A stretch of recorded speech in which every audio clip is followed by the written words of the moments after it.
So I've decided to give the Dewalt brushless, electric, whatever you want to call it, battery-powered weed eater a try. I mean, I live in northern Maine, so I don't have to cut grass too often, so I just need to get, little bits around the house.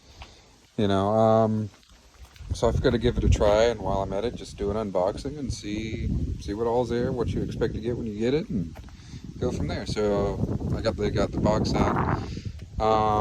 So let me get back to you. I'm gonna get it opened up, show you how it looks when it comes out, and start from there. So once you get it out of the box, this is basically what you're gonna have. So you're gonna have to put the handle on, and then you're gonna have to put the shield on for the bottom. Fortunately, I don't have to wait for anything to charge because I already got a bunch of Dewalt stuff to begin with. So I already got it's a smaller battery, but it's the same specs. Ready to go. So once I get this put together, then we'll give it a shot and see how it works. So we got everything together now. It comes with all the stuff you need outside of a Phillips screwdriver, and that's only to put the shield on the bottom. For this guy, they give you the Allen wrench to take these 4 screws out, or bolts, whatever you want to call, and put them around the shaft. The other cool thing about this is if you want to put it up for storage, flip this up, open it. One second. Let me set this down. And then you can put it up for storage and it'll fold up, and so now it's easier to put away. So next is just really give it a shot and see how it does.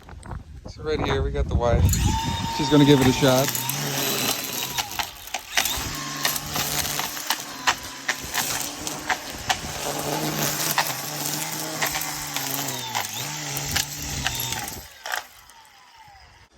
So overall review of this, I do enjoy it. I was able to do the whole house on one charge, and I still had life left over.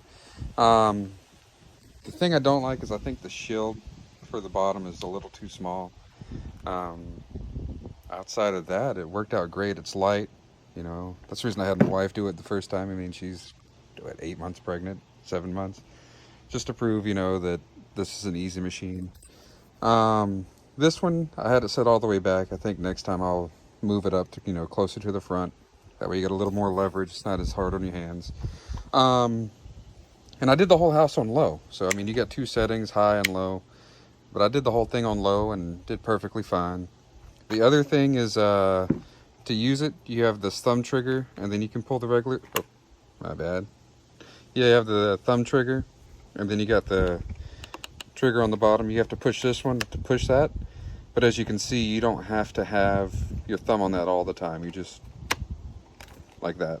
Because at first I was trying to run it like this, and then I was like, well, let's see. But yeah, so you can keep your thumb off and put it in like an easier grip or something that's more comfortable to you while holding the trigger down. Outside of that, I mean, it done its job, did everything perfectly. So I think it's something, if you want to try it, go for it. I went with the Dewalt, the brand, just because I already had a bunch of their tools, batteries and such. So it was just easier for me to go with the Dewalt, just so in case I would get into a hairy situation, then I got multiple batteries. Let's see here. The other thing, like maybe if you're running like a business, and maybe it's not going to be the best for you. And maybe somebody out there has already tried it. Maybe they got a better opinion on it. I just feel like if you're in a business and you're doing multiple houses back to back, you either need to have 4 batteries with you just so you don't run out, or go with the gas. But just everyday stuff, like I don't need it often. Like I said, I'm in northern Maine, so I got like 4 months out of the year I got to cut grass. So it works out great. So after winter, I don't have to worry about fixing a carburetor again, or I don't know, cleaning the fuel tank out, getting rid of bad gas, or I mean, all those fun things that come with long winters. But go for it. I mean, it was great. It was, did everything it was supposed to. You can't complain. So that's my little review. I hope it helps somebody else out, with their decision. They do make a 60 volt, which we considered. We didn't know if it would be the better option as far as runtime. But what I could find online, the difference between the 20 volt and the 60 volt is they have almost the same runtime. but the 60 volts going to be for like your, just say, let's just call it farm use basically.